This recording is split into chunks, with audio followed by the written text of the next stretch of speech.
अपना पूर्वांचल न्यूज़ की खास रिपोर्ट। मैं उत्तर प्रदेश के जनपद बलिया के दुर्जनपुर गांव में हूं, जहां पर 15 अक्टूबर को यहां पर यानी गुरुवार के दिन गोली हत्याकांड में जयप्रकाश पाल को मार दिया गया।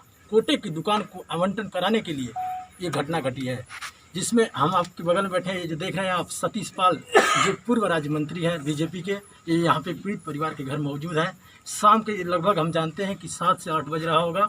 और सर यहाँ आप आए हुए हैं, हमसे बात कर रहे हैं कि एक पीड़ित परिवार से क्या मुआवजे की बात कर रहे हैं कि कार्रवाई की बात कर रहे हैं, इसमें कितने लोग गिरफ्तार हुए हैं, इसके बारे में बताएं। मैं संपूर्ण बात इनसे कर रहा हूं और मैंने जो बात की है, घटना कैसे हुई जी, कार्रवाई कैसे शुरू हुई, कोटे की कार्रवाई कैसे हुई, सारी बातें कर रहा हूं। कितने भाई हैं जी, उसमें, जयप्रकाश किस नंबर का था, तीसरे नंबर का था, जी, और कितनी ज़मीन है, क्या पारिवारिक स्थिति है, उनके कै बेटे हैं, कै बेटियां हैं। वो 2 बेटियां ये बैठी हैं जी, और ये 6 बच्चे हैं। छोटा ही सबसे छोटा बच्चा है, वो एक लड़का है। इस तरीके से मैं देख रहा हूँ। और यहाँ तहसीलदार भी हैं जी, और अधिकारी लोग भी हैं। तो ये लोग क्या कर रहे हैं, तो मैं जो सरकारी सहायता जो तहसील लेवल से और जिला लेवल से है, क्योंकि सर आप भी बीजेपी के सत्ता के आप भी हैं, वो जो मारा है बताया जा रहा है वीरेंद्र सिंह है, वो भी सत्ता के ही है, तो यहाँ के जो विधायक उनका पक्षपात कर रहा है, इसमें क्या कर रहे हैं आप?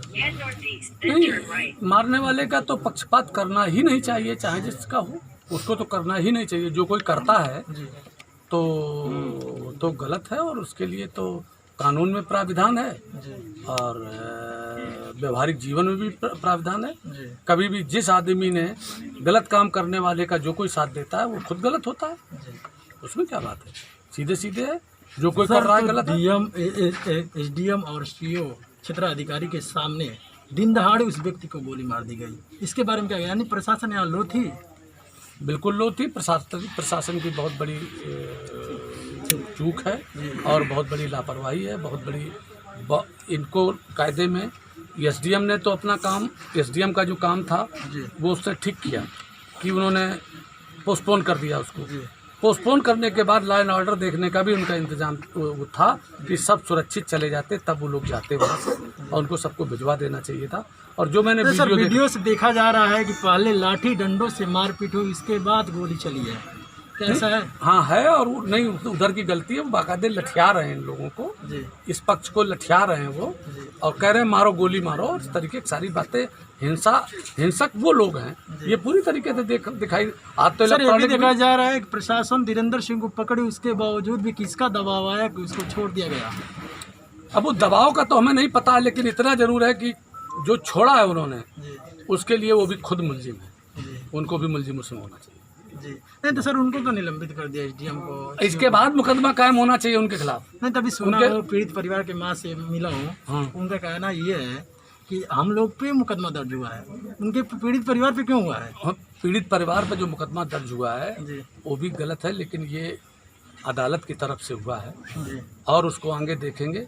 मेरा अपना मानना है, तो अभी चूँकि तफ्तीश होगी और जो पुलिस का काम है कि उनके चोटें कैसी हैं, उनके इंजरी रिपोर्ट कैसी बनी है।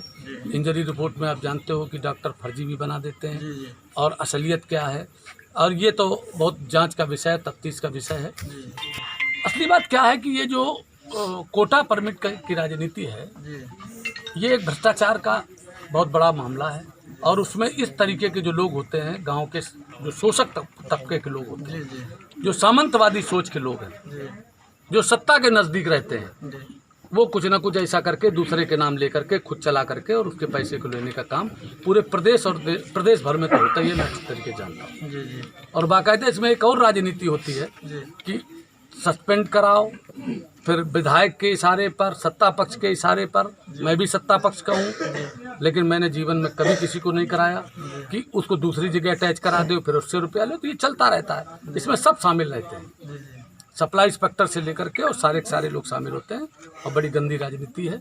लेकिन सरकार ने चाहा कि भाई लोकतांत्रिक पद्धति से हो जाए, जनता उसको चुने, लेकिन जनता के साथ ये गंदी बात ये हुई कि आप बाहरी आदमी को बुला लिए। जी। तो सर आप यहाँ आए इस गांव में, आप पीड़ित परिवार से मिल रहे हैं, पीड़ित परिवार के आपके तरफ से किस तरह की मुआवजा की मांग हो रही है?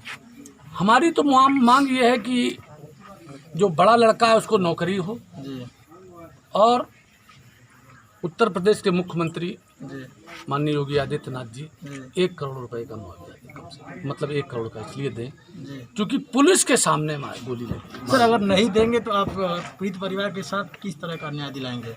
अगर वो नहीं देंगे तो हम पहले खूब मिलेंगे, प्रधानमंत्री जी से भी मिलेंगे, मुख्यमंत्री जी को मिलेंगे, हमारा प्रतिनिधिमंडल मिलेगा और हम पूरा का पूरा इस बात के लिए करेंगे कि ये गरीब आदमी है, इनको ये इसके लिए पात्र हैं, सारी चीज़ें बनेंगी कि ये हो करके इन लोगों को मिले। क्योंकि 6 भाई हैं, जी अगर इनके खाते में 10-10 लाख भी पहुंच जाएगा और 2 बेटियां हैं, एक बेटी की शादी करने का मैंने फैसला किया है बड़ी वाली का, और जो भी है और 10-10 लाख इनके चले जाए तो 80 लाख हो जाएंगे और 20 लाख विधवा को चला जाए।